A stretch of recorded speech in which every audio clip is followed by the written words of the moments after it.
Good morning everyone. आज हम वापस से पोल साइंस 11th क्लास के लिए आए हैं।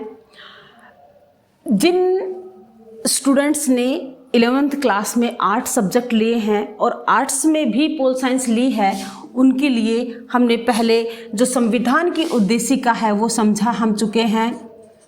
संविधान की उद्देशिका को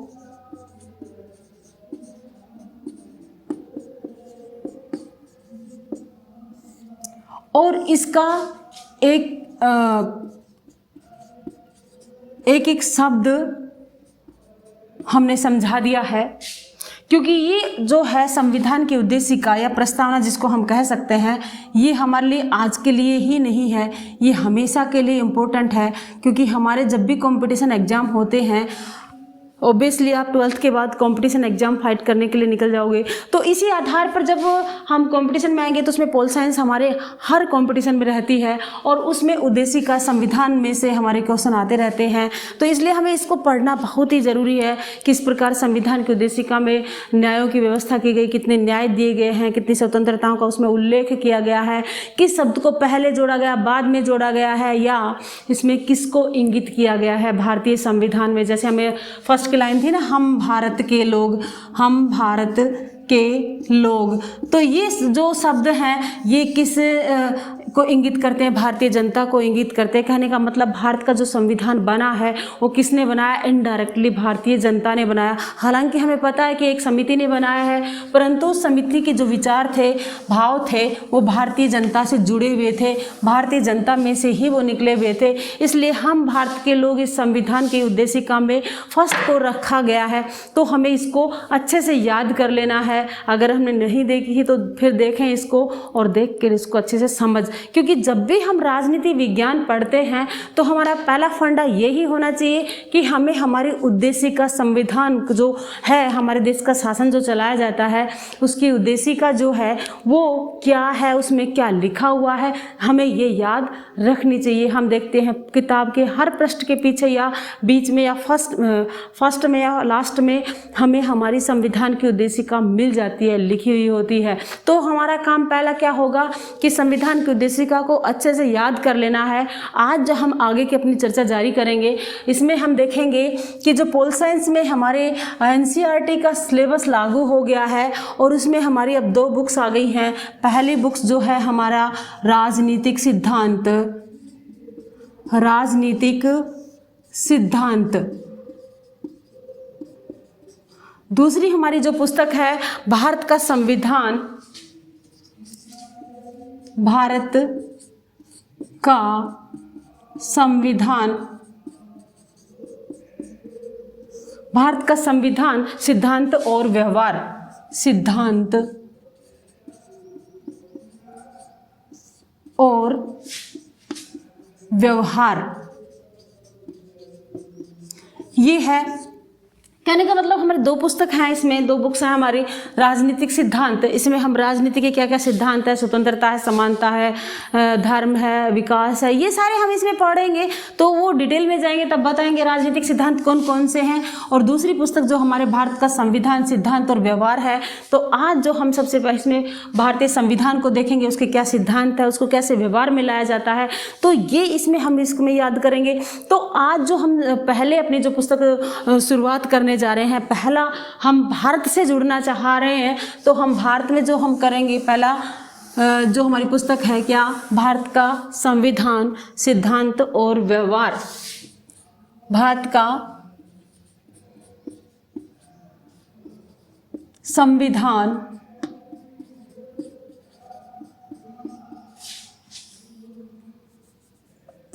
सिद्धांत और व्यवहार।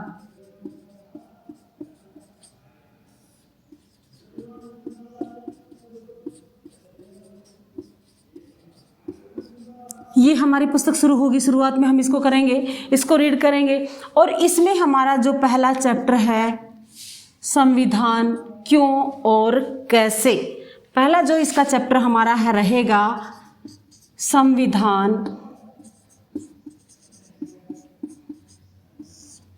क्यों और कैसे। हमारा जो चैप्टर का नाम है वो भी हमारे क्वेश्चन टाइप में ही आ गया, क्यों और कैसे। तो इसमें हम देखेंगे कि संविधान है जो कैसे है, क्यों बना, क्या क्या कारण था, किस लिए बनाया गया, क्या होता है संविधान, इसके क्या कार्य हैं। तो हम सबसे पहले इसमें जो पॉइंट है इसके सारे, इसमें हम चैप्टर में क्या क्या रीड करेंगे, क्या क्या हम पढ़ेंगे, वो मैं तुम्हें बता देती हूँ। तो सबसे पहले हमारा इसमें जो हम पॉइंट पढ़ेंगे, संविधान किसे कहते हैं। संविधान किसे कहते हैं, इसी चैप्टर में हमें इसका क्वेश्चन का आंसर मिलेगा। संविधान किसे कहते हैं, संविधान समाज को क्या देता है। दूसरा है, इसी में हम पढ़ेंगे, संविधान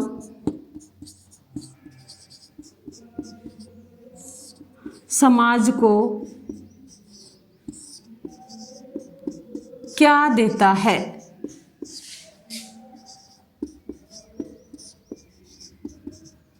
इसी में देखेंगे। तीसरा, संविधान हमारे लिए क्यों आवश्यक है। संविधान क्यों आवश्यक है।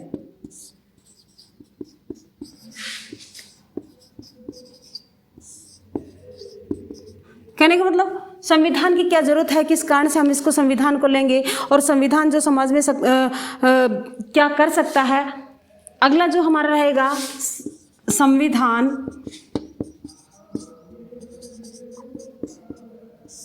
शक्तियों का बंटवारा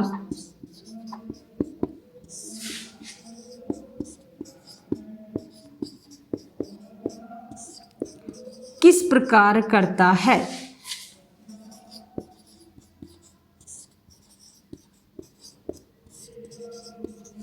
हो गया।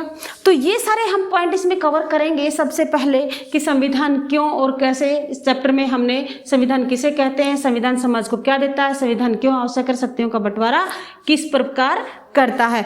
तो ये हमारे इसमें पॉइंट रहेंगे, इसलिए हम एक एक पॉइंट को ध्यान से सीरियसली पढ़ेंगे, क्योंकि ये इंपॉर्टेंट हमारे जो बुक है और आज के लिए ही नहीं हमेशा के लिए, अगर हमने अब इसकी अच्छी से तैयारी कर ली तो भविष्य में हमें पोल साइंस में इंटरेस्ट आएगा और पोल साइंस में हमें कम तैयारी करने पड़ेगी। यानी ये शुरुआत यहीं से हमारे कंपटीशन की, हमें एक पासिंग मार्क्स के अकॉर्डिंग या पढ़ने के अकॉर्डिंग हमें इसको किताब को नहीं पढ़ना है। इस किताब को हमें कंपटीशन लेवल के लिए ऊपर लेके जाना है, तभी हम इसमें सफल हो पाएंगे। और कहते हैं कि आजकल तो कंपटीशन की तैयारी शुरू से ही हो जाती है। अगर हम शुरू से ही कंपटीशन की तैयारी नहीं करेंगे तो हम पिछड़ जाएंगे। कंपटीशन का युग है, हमें अच्छे से पता है कि हर छोटी सी सर्विस के लिए बहुत सारे फॉर्म जाते हैं और आगे वही निकल पाता है जो शुरुआत से ही, बेस से ही अपनी हार्ड वर्किंग दिखाता है।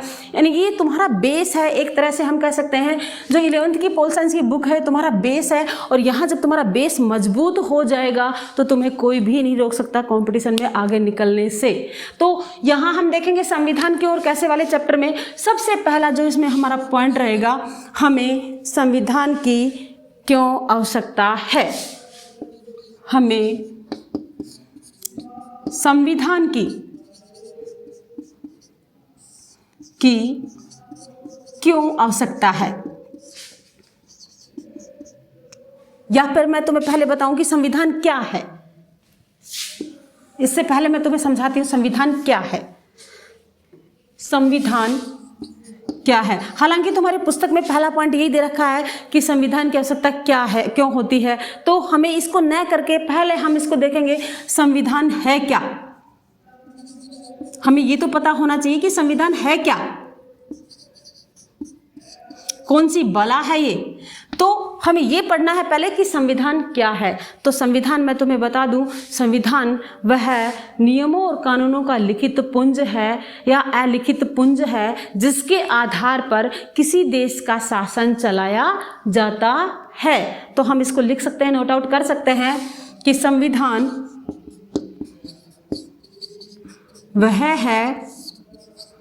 वह पुस्तक है या वह नियमों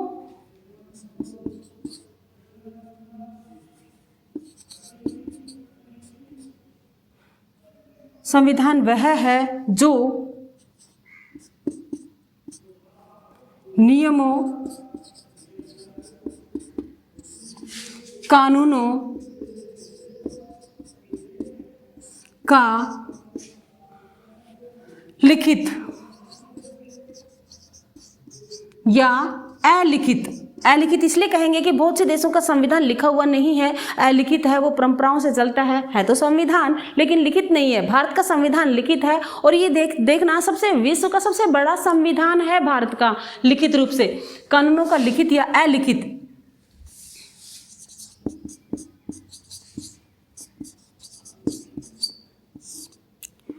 पुंज है, नियम और कानून का लिखित या अलिखित पुंज है जिसके आधार पर या जिसके अनुसार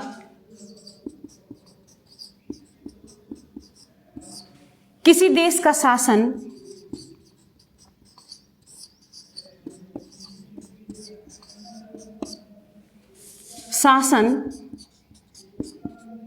चलाया जाता है।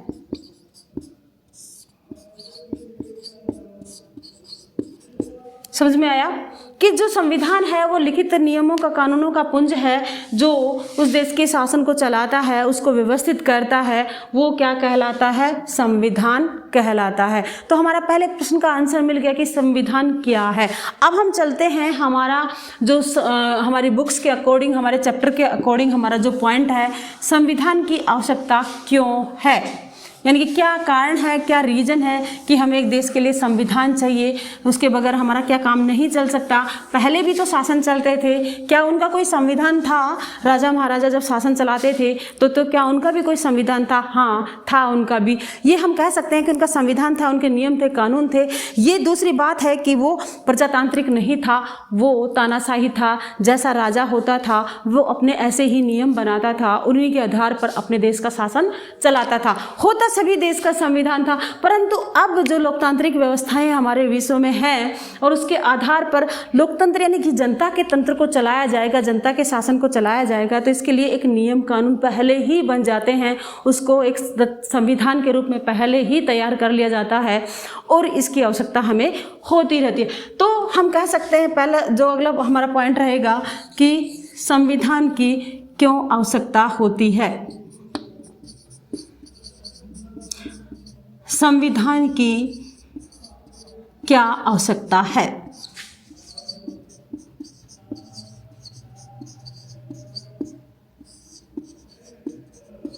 क्या आवश्यकता है संविधान की? क्या लोकतंत्र वैसे नहीं चल सकता? जनता इतनी समझदार नहीं है कि अपना शासन चला ले? नहीं, ऐसा हम नहीं कह सकते, क्योंकि जनता समझदार है, परंतु परिस्थितियां ऐसी आ जाती हैं कि जनता को अपना विचार बदल जाता है कि हर बार इलेक्शन होंगे, हर बार राजनीति में कोई दूसरे व्यक्ति आएंगे, उनके विचार दूसरे होंगे, उनका व्यवहार दूसरा होगा, परंतु राजनीति तो एक ही तरीके से चलेगी, शासन तो एक ही तरीके से चलेगा, उनके व्यवहार विचार से थोड़ी चलेंगे। इसलिए इनको व्यवस्थित रखने के लिए, उनको व्यवहार में ढालने के लिए, उनको नियमों में ढालने के लिए, उनको कानूनों से चलाने के लिए ये संविधान की आवश्यकता होती है, ताकि उस संविधान में वो सब लिखा हुआ होता है, वो नियम लिखे हुए होते हैं, वो कानून लिखे हुए होते हैं कि जो भी शासक आएगा, जो भी व्यक्ति राजनीति में आएगा, सरकार में आएगा, वो उस संविधान के अनुसार अपना शासन चलाएगा या देश का शासन चलाएगा, अपनी मन मर्जी से वो शासन नहीं चलाएगा। इसलिए संविधान की आवश्यकता होती है। जब संविधान होगा तो वो अपने नियम, अपने विचार नहीं थोप पाएगा और जो नियम संविधान में लिखे हुए हैं जनता की भलाई के लिए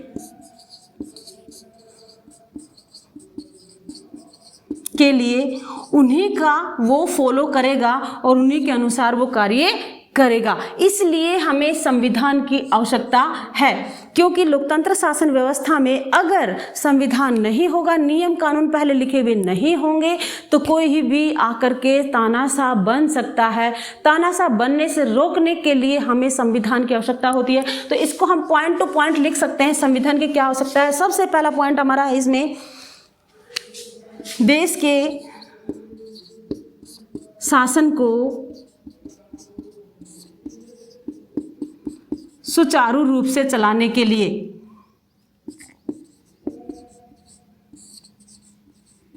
सुचारू रूप से चलाने के लिए, ताकि व्यवस्थित तरीके से चल जाए, उसमें किसी प्रकार का व्यवधान न आए, इसलिए हमें एक संविधान की आवश्यकता होती है।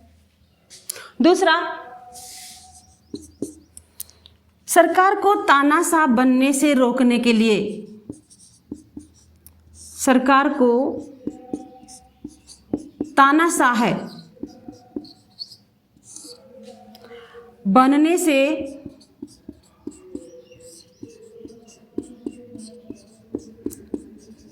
रोकने के लिए। हो गया हमारे संविधान हमें क्यों चाहिए? देश के शासन को सुचारू रूप से चलाने के लिए, सरकार को तानाशाह बनने से रोकने के लिए, समाज की आकांक्षाओं को, समाज की आकांक्षाओं को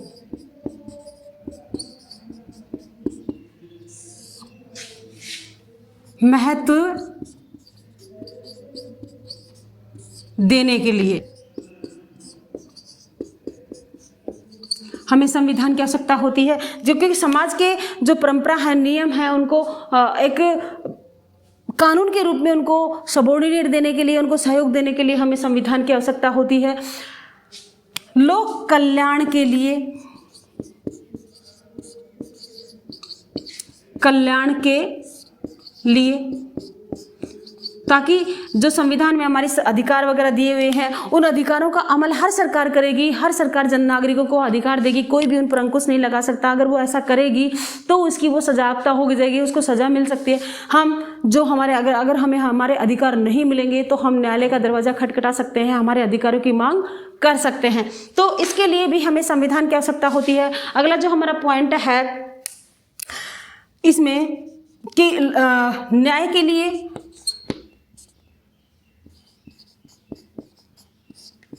न्याय के लिए संविधान में हमारा लिखा हुआ है कि सभी नागरिक क्या है? समान है, समानता का अधिकार। जैसे हमारे मूल अधिकार दिए हुए हैं, तुमने 10वीं क्लास में भी पढ़े होंगे। मूल अधिकार हमारे कितने हैं? 6। जो हमारे मूल संविधान में लिखे थे उस समय 7 अधिकार थे, लेकिन अभी वर्तमान में कितने हैं? 6 अधिकार हैं। तो उन अधिकारों को हमें कोई नहीं छीन सकता, क्योंकि वो हमारे संविधान में लिखे हुए हैं। इसलिए अगर वो नहीं देते हैं, कोई भी नहीं देता, तो उनके लिए हम मांग कर सकते हैं। तो इस प्रकार हमारे जो इन सब चीज़ों के लिए हमें संविधान की आवश्यकता होती है, हमारे देश के शासन को चलाने के लिए, व्यवस्थित करने के लिए, तानाशाह को रोकने के लिए, समाज की आकांक्षाओं को मजबूती देने के लिए, परंपराओं को लाने के लिए, क्योंकि हर देश की परंपराएं होती हैं, उनको अगर हम राजनीति में महत्व नहीं देंगे तो उस देश की राजनीति ज़्यादा दिनों तक नहीं चल पाएगी। इसलिए हमें संविधान की क्या होती है? आवश्यकता होती है। तो इतने पॉइंट हमारे ये नोट आउट कर लेना। उसके बाद अगला जो हमारा चलेगा अगले वीडियो में मैं तुम्हें समझाऊंगी। तब तक के लिए धन्यवाद। जय हिंद, जय भारत।